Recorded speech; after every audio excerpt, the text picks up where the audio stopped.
Shade 45, I got one of my favorite people and one of my favorite guests here, Estevan Oriol. Welcome back to the show, man. Thank you, brother. How you doing? I'm fucking awesome. For those that don't know, Estevan is one of the best photographers and just one of the best photographers and one of the premier photographers in Los Angeles. And I know you from LA Portraits, which gave a really fucking in-depth, behind-the-scenes view of LA Mexican culture. And not just Mexican, there was some Samoan cats up in there, hood culture, like this LA hood culture that I don't think a lot of photographers would have been able to get. Yeah, at that time, that was like 20 years worth of photos of like all the, like underground gangster culture here in LA and some low riding. And I've been taking those photos since the early 90s. And where are you from originally? I'm from here, from Santa Monica. Okay. I was born at St. John's Hospital. So for me, I'm born and raised here, and all this culture is like, part of the way I grew up. So that's the difference. Like a lot of times you'll see motherfuckers that'll be like not from the shit and then like, oh, help me understand it. And it was a person from the culture taking pictures of your culture. Yeah. And it wasn't fetishized. It was just like, this is what it is. And you could really see that in the portraits. Yeah, that's what I try to do is show, like when people come from out of town, they just try and show like the most negative version of it, or they try and like make it soft, but I just like to show it, as it is. Yeah. What you see is what you get. I remember driving with a homegirl of mine that went to Yale, and we was going to some shit down in fucking South Central or something. It was like a swap meet we wanted to hit, and she saw like a black guy on the corner, and she was like, look how majestic he looks. I was like, it's a fucking black guy, you know what I mean? Like, yeah. Like, dog, like, why are you looking at him like he's in the zoo, you know what I mean? Yeah. Like, and I feel like you doing that shit, there's none of that. It's like just man to man, and you really get to see the people you shoot them as they are. Yeah. Humans. Yeah. I've been in situations like that too, where I was showing people around town, and we were down there by Skid Row. And I go, man, on any given day, you could just see some fool walk around here butt naked, freaking out, Yeah. And right when we bent the corner, sure enough, there was a guy walking butt naked, carrying one of those valet parking signs. It's like, god damn. That was my first trip to New York, man. I'm on the subway. I never been to New York. Hadn't traveled that much. And the first trip to New York, man, and I ain't seen it since either, was this big black motherfucker, butt ass naked, shit all over himself, screaming for money. I'm like, so this is New York, huh? This is wild as fuck, bro. Yeah. That shit was something else. This is LA. It's a collection of street shit, celebrity shit. The cool thing with you too is you shoot street and celebrities. And you don't see that too much. Yeah. I want to start off with tell me about one of my favorite movies. And it was like this seminal moment where Pacino and De Niro worked together, and it looked like you shot. That was from Heat. No, that was from Righteous Kill. What's Righteous Kill? I didn't see that one. That's the one with 50 in it, and it's the kind of thing where they were cops. Yeah. And they were chasing around. What was that like shooting them guys? It was very hectic. I was pretty nervous. How come? Because those guys are like my idols, I grew up watching all their movies hundreds of times. I used to go to the movie theater before they had DVDs or the internet. Yeah. You would have to go to a movie theater to see movies a couple times, so I've easily gone and seen Goodfellas 3, 4, 5 times in the movie theater. Casino, I've seen all their movies like back to back a gang of times when they were in the movie theater. So I was just blown away how good how good those guys were back in the day. How were they to work with? It was pretty cool. It was fast. You know, that whole photo shoot was like 4 minutes long. No shit. Yeah, because I was supposed to do the photo shoot the day before, but I didn't really get a chance to, so I sat around the set for 8 hours, and then they said, oh, you know, we'll just go with the drawing, because it was for the Righteous Kill movie poster. Yeah. And they were thinking about having Cartoon draw the movie poster or me shoot the photos. And Mr. Cartoon, the tattoo artist. Yeah, world famous Mr. Cartoon. And then he was going to draw off the pictures that I took. And the next day I went and shot them both. It took about 6 hours to finally get to, you know, shoot with them. And then they're like, hey, where's that photo guy at? And I just go, right here, you know, and they go, you ready? I said, I sure am. And right when I said that, they busted out of these 2 double doors with like 20 people behind them, like the managers, assistants, and accountants, and everything, the whole team, the whole squad. And they posted up right outside the door that they opened. I was like, hey, you know, can you come right here? And I shoot you right here. It was like a roll-up door. Right. And I shot Al for about maybe 4 or 5 frames, because that's shot on film. The whole book is shot on film. So I shot Al about 4 or 5 frames, and they go, okay, throw Bobby in there. And then Robert De Niro went in, and I shot him together. I shot both of them like 10 frames. So all in all, I got 15 frames to shoot for a movie poster. And I got the shot, and I was tripping, man. I was like the happiest fucking dude in the world. Let's talk about the difference between digital and film. I find that people that learned on film have better timing. Like, you just, because you don't have a lot of shit to waste. You got fucking 32 or however many, 18. Yeah. So like, you gotta wait, bing, bing. Was that the same for you? For sure. Like, growing up shooting film, you always had to pick your shot, and you had to be right on time with it, because nowadays the digital cameras, they have like a technique. All the photographers, it's called spray and pray. Right. And they just hold their finger down the button. It's pretty much like almost like motion. It's just like, you know, like the new iPhones doing shit, right? Like the burst. Yeah. It's like burst on the phones, but. So people do that, and they shoot 20 pictures of the same shot, and hopefully they get, you know, one good one. But if you shoot enough pictures, you're gonna get a good one sooner or later. You just got that natural time, and you get a motherfucker looking the most human. Yeah, you get trained after a while. When you're shooting film, like, you're like, fuck, you know, each and every photo is costing me money. Right. So the less I fuck up, the less I spend. I'm looking at the Dennis Hopper one, who passed. Was he as crazy as they make him out to be? Like, I think so. Yeah. For yeah, I think he was like, you know, I think he liked adrenaline, you know, and he just liked to be like in the mix.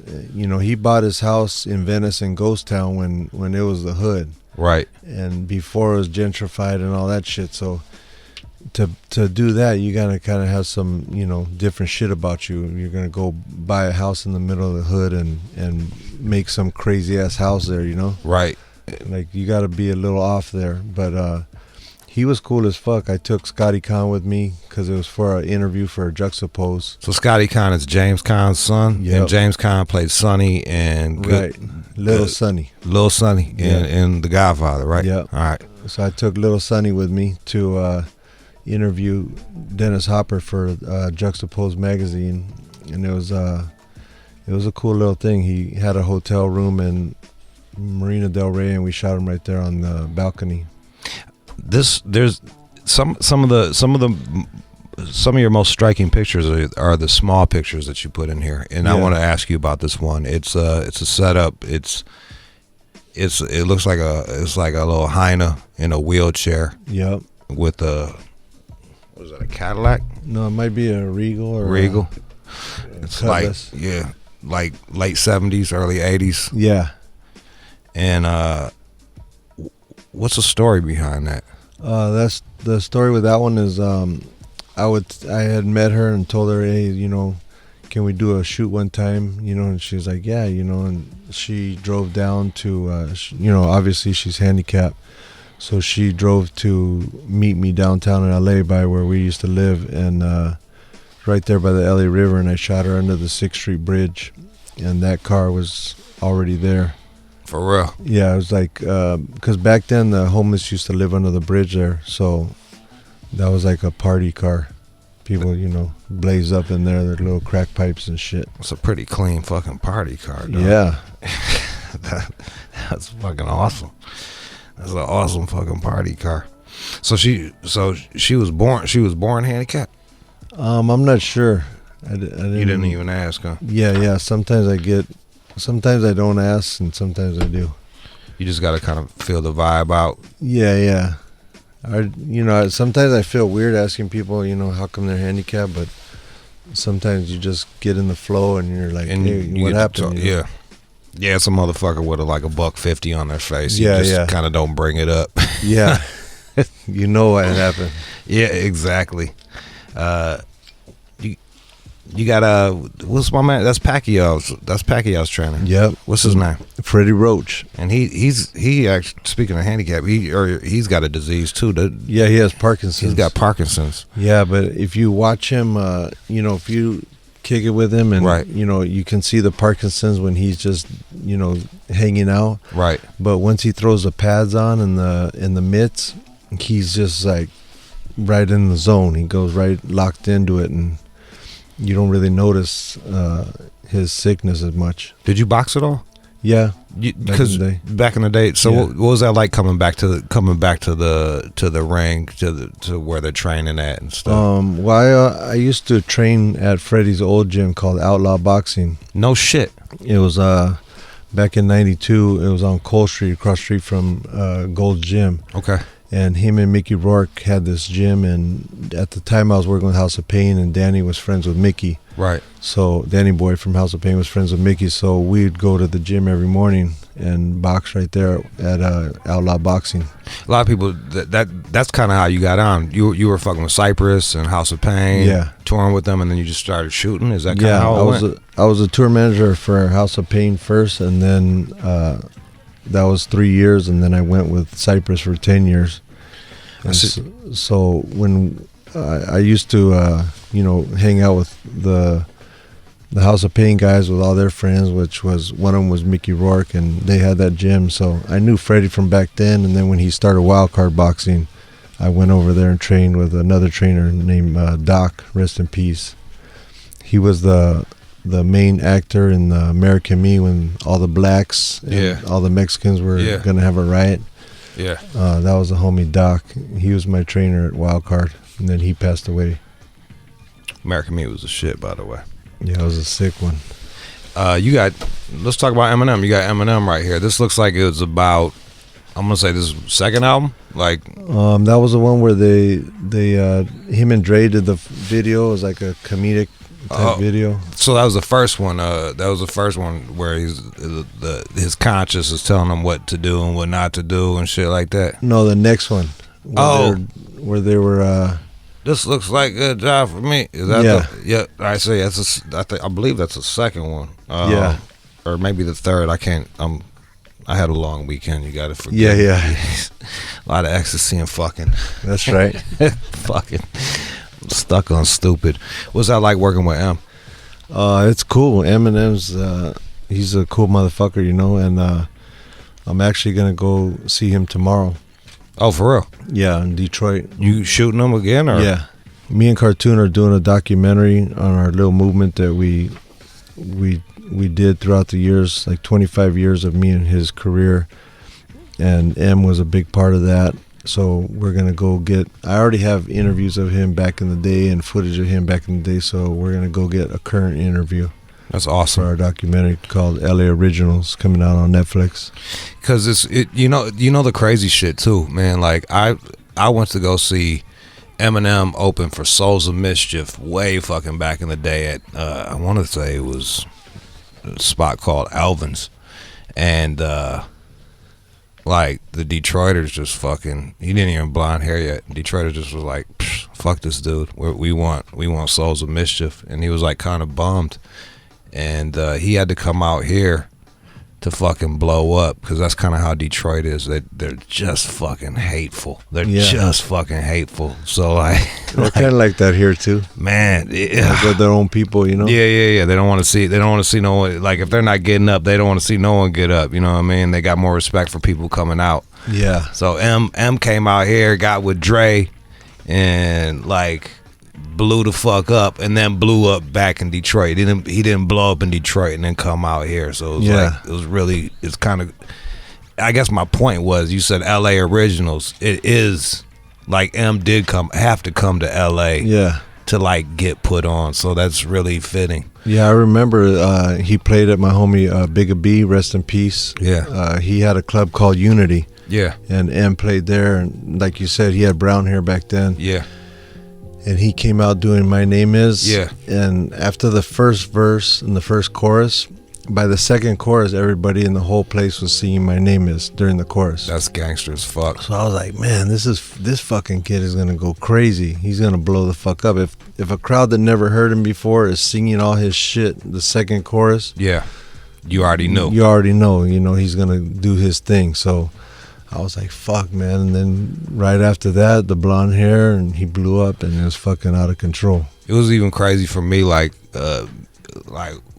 white people think that they're the only down white person, so then they see another white person, they're all like fucking skeptical of them and shit. Yeah. And I was like, I don't know. And then my homeboy brought like the original Just the Two of Us with fucking Bill Withers on it. Like they didn't even clear the sample, you know what I mean? He was like, man, check this dude out, dog. He's gonna be the shit, man. Like, check him out. And I was like, I don't know. And then I went and got the album, and it was like, whoa. I just remember I was driving on Detroit's east side, going to see this little Mexican chick I used to fuck with, and was just like, holy shit, this dude is something special. Yeah, he was like, you see it clearly, like right off the bat, right when you see him, like even to see somebody perform their first shit, and they're just going off, like doing it like a 10-year pro. You're like, fuck, man, you know, like, this motherfucker's gonna do things, you know. It was kind of, it's like they're like, oh, he got on because he's a white rapper, da da blah blah blah. It was like they don't understand, like that was a bonus for him once he got there, but that was not a bonus for him coming up. It was like that was against him. So like that's why you see that fucking, I don't know, I can't speak on his behalf, but I can speak on my behalf. And that was against me until I got on Jenny Jones, and then I was like, this ain't shit, you know what I mean? Like, you guys ain't nothing compared to all the fucking bullshit I had to fucking go through to get on. And like, I feel like that was the same way with M. They always looked at him sideways because he was the white boy. And then once he got on, he hit that stage, and he had fucking all the confidence in the world because the training camp was way harder than the actual war. You know what I'm saying? Hell yeah. Speaking of actual war, let's talk about this next fucking set of pictures. It's body bags. You got cops with some body with a dead body in a bag. Yeah, that's the morgue. Yeah, the one with the cops and the dead body, that was in Skid Row. I had a shop down there called The Last Laugh. Me and Cartoon did a pop-up shop for about 2 years. And one day I was just walking after work, walking around the neighborhood, and I seen the cop standing there drinking coffee, just chopping it up, waiting for the coroner or whatever. And the body was there. You could see it's not taped off or anything. And there's a plastic bag there that was in front of the body. Yeah. And the cop was like, saw me I took actually like 2 pictures with the bag in there, right. And then the cop walked over, and I thought he was going to tell me, hey, get out of here, you know. But he walked over and he kicked the plastic bag out of the way, and then walked right back and started chopping it up with his boy. He didn't say one word to me, so I was like, oh, cool, you know, look at he's even set designing over here. Our department, you know. It's so crazy how used to, like that's what you really get in that picture, how casual they are. It's like how used to them seeing dead bodies. Like they're literally just drinking a fucking cup of coffee waiting for someone to come pick up this fucking body. Yeah, like I bet they found him in that bathroom, because those are those you know, public bathrooms down there in Skid Row. So fools are in there fucking ODing every day, you know? So that ain't shit for them. Yeah, they fucking picking the motherfuckers up all the goddamn time. The other shots were from the morgue. Me and Cartoon did a LA issue for Frank 151 magazine, and they said, what's some of the stories you guys want to do? And one of the stories I wanted to do was the morgue. Why? Because LA is such a big city, and there's so much shit going on here, and there's a lot of life here, but at the same time there's a lot of death. There's a lot of the gang shit, the drunk drivers, people, just fucking up on a daily basis, because there's so many people here. There's just so much shit going on. Death is like a little bit more, it seems more common here, like than if you go to like a small town. Yeah. I don't know if you can, I remember like, being like my first few years in LA, I go out to the clubs and then I come back at like 3 or 4 in the morning, and I'm driving from Hollywood into Koreatown. This is like 01, before it started getting more populated over there, and it was just there was a loneliness and desolation that I really felt driving back. You see like one dude walking down the street, and it's like kind of like this ghost town, but like it's active at the same time. It was just like a really strange feeling, man. It was that only LA provided. It was interesting. Yeah, it's a crazy, like, people get it all twisted when they see it in the movies or magazines, or they don't know, like, that feeling driving home alone. Like, even when I'm driving home alone, in late hours of the night, and I'm going through an intersection, I always look both ways for some idiot to just come flying through there through a red light. Like my homie Rascal the other day was telling me he was leaving an event, and this Asian guy ran the red light. He wasn't drunk or anything. Right. And hit his car and another car and killed one of the girls in the car. And God damn. But it's just like, you see that shit like almost every time you go home and late night. You see some crazy ass accident, somebody fucked up, and I just wanted to trip out in there and see what, this is such a big city and there's so much going on, like what that place is like. The one with the close-up of the woman and her fucking toenails are like crazy as fuck. Yeah. Do you know who that woman was, or no? Never met her before. And they didn't tell you anything about her. They're just no. Well, the craziest part about that picture is the black is gangrene. The black spots is no shit. I thought that was tattoos. The black is gangrene. Yeah, because my grandpa had it. I seen that before, and then your toenails, fingernails, and hair grow even after you die. So that's why the toenails are so long and unmanicured. But when I was shooting that picture, I heard the guy behind me, and he was by those racks, where they have the bodies, and he pulled the body out, and I could hear the sliding of the table coming out with the body on it. Yeah. But I could see the motion out of my peripheral vision, but I didn't like look back. And then I heard these cutting, like he pulled plastic back, and then I hear this like cutting sound, like something like it was what it was he was clipping the jawbone out, and to take it to identify the body, because nobody had come to pick up the body, and they didn't know who it was. It was a Jane Doe. So you use the teeth to identify the body, right? Therefore, taking out the jawbone. Yeah, he cut off the lower part of the jawbone. Whoa. With these like crazy ass like metal snippers. It seemed like it was just like went right through, no problem. But so I heard those two like clicks, where he was cutting the jawbone, and then I got the craziest smell I've ever smelled in my life. I was just like my eyes were burning. Right. And I was like, what the fuck is that? And I looked back and I saw the face. The hair was still on this woman. It was like long gray black hair, and the skin. How everything. old was she?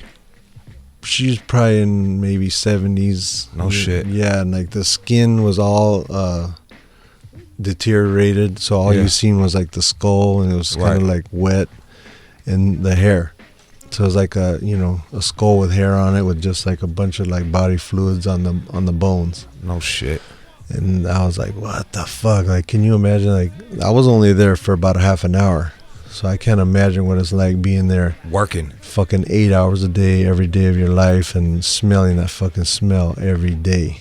And it's funny, you capture that just by showing these feet. Like, right. You're like, that's gnarly as fuck. I never even would have thought of that. But like, just the picture of these feet is a little glimpse of that, and it's amazing. We're talking about Estevan Oriol's new book. It's out. It's called "This Is Los Angeles." If you really want a picture of LA, it's like this nice fucking combo of the glamour and the dirt.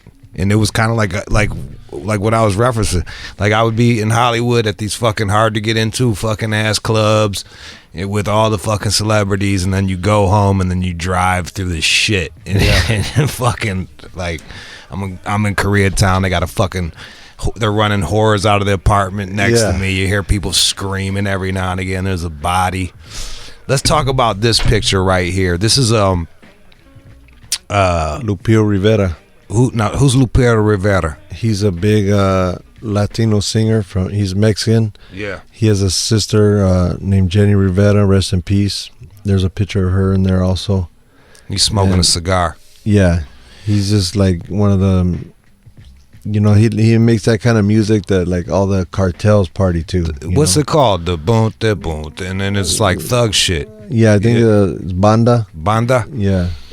Or corridos. Corridos.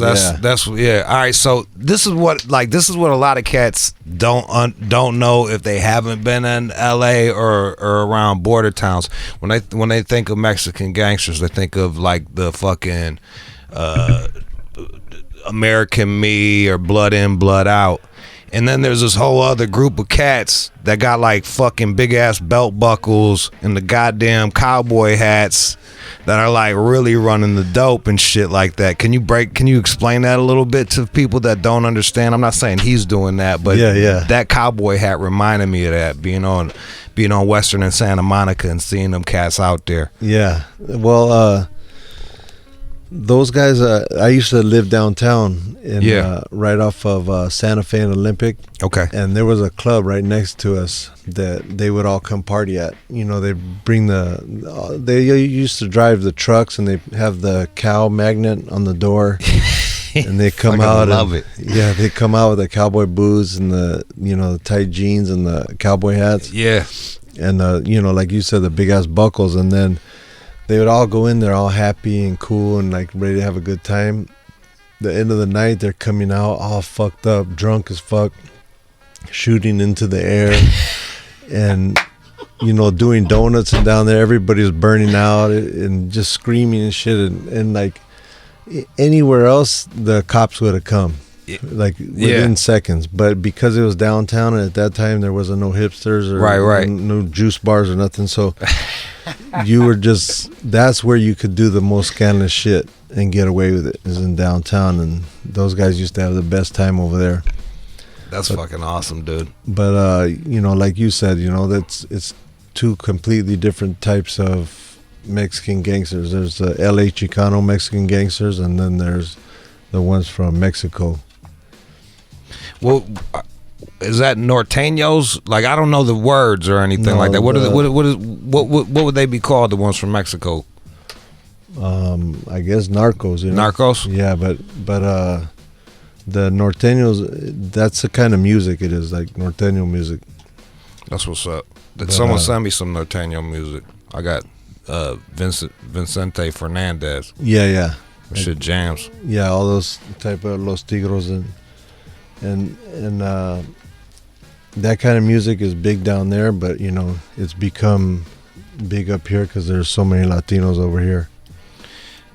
There's a picture that you got of Anthony Bourdain. Right, that's in the back. Yeah, I'm looking at it right here. Yeah, that's all the people that. Well, not all, but that's a majority of people that passed away. Is that DJ AM right next to him? Yeah, DJ AM, Anthony Bourdain, and Godfather from Booyah Tribe. What was Bourdain like? Bourdain was cool as hell, and he got it, you know. Like when you're around him, you notice like this guy gets it, you know, what life is about. It seemed like he had a pretty good balance of, you know, his life, you know, as far as traveling and staying in good shape, eating good food, and you know, being creative and doing your work, which was kind of like, you know, it looked like he had the perfect balance when you see from the outside, but there obviously was something, you know, more to him that, you know, was eating away at him. Yeah, man. Sometimes that it's kind of crazy. Sometimes motherfuckers with depression understand things on a deeper level because they feel that they're living with the pain that they feel. You know? Yeah, that shit is real. My mom had a lot of. She was disabled when I was about 8 or 9, and she had pain all through her life, like physical pain. Which, when you have physical pain, that causes depression, mental, and you know, because you can't do as much as everybody else is doing. So, what was that like living with her? It was cool, you know. Like, she was a great mom, right? You know, she wanted the best for me. She tried her hardest to do what she could do for me, and you know, she did do her best, and her being like that made me want to go out and work harder.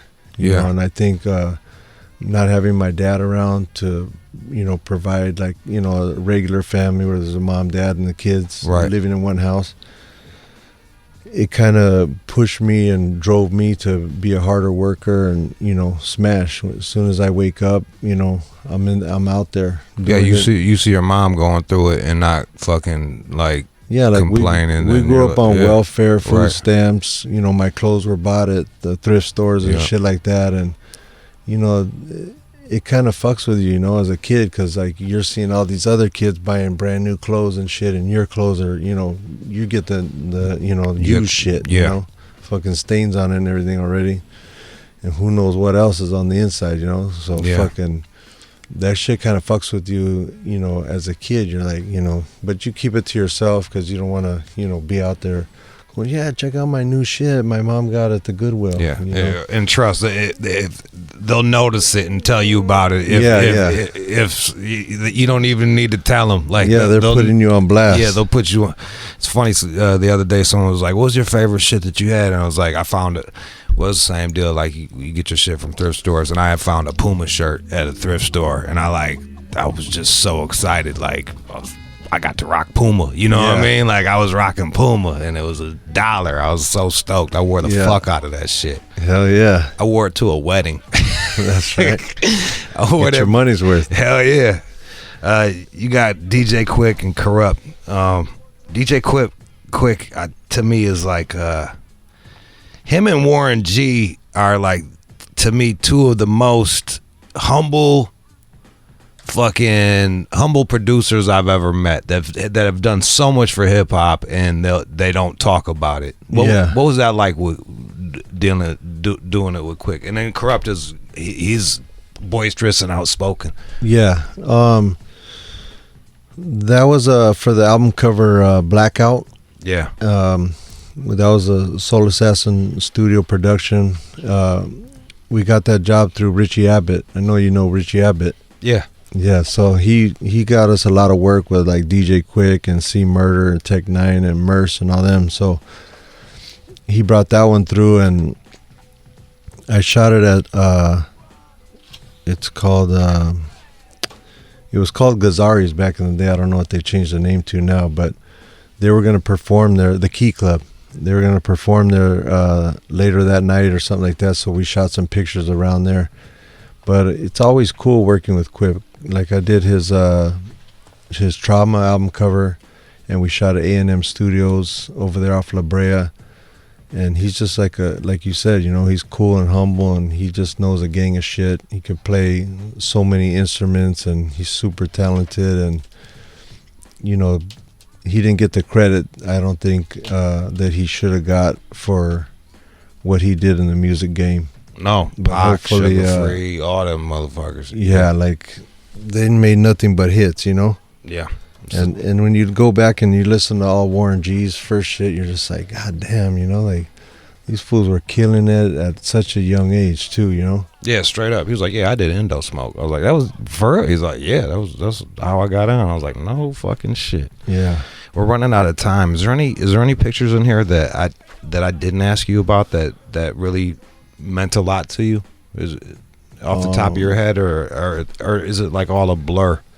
Yeah, I mean, you know, that's 25 years of shooting, you know, celebrities, musicians, artists, homies, gang members, you know, low riding, family. So, you know, it's just a lot of you know. There's a lot of hot chicks in here. We didn't really talk about it because those are you know, that's some of the book is I try to put like a little bit of LA portraits, a little bit of LA woman, then the rest of the shit I shoot. So that has a little bit of all that. Yeah, I like the fucking titty ones or fucking the ass ones. Yeah, you know, you got to put that in there. I got to have the balance. You got it. Estevan, and they're gonna come back. You got another book that's out too that we're gonna talk about. What's the name of that one? It was part of a group book. It's called Contact High. It's about you know, everybody who shot on film back in the day on hip hop. Yes. So it's like they call them contact sheets. Yeah. And so it's the contact sheet and the photo of like all the best groups and the best moments in hip hop. So the contact sheet is all of the roll, but very small, and then you pick which ones that you want to blow up. Yeah, it's kind of like what I did in the beginning, like the first. Okay, right here. Like that, yeah. That's the contact sheet. The book right here is This is Los Angeles. It is like if you're looking for a fucking coffee table book that's gonna keep someone's interest and spark some great conversation, this is the one to get. Estevan Oriol, I really appreciate you coming in, man. Thank you, brother. It's always a good time. Let's get it.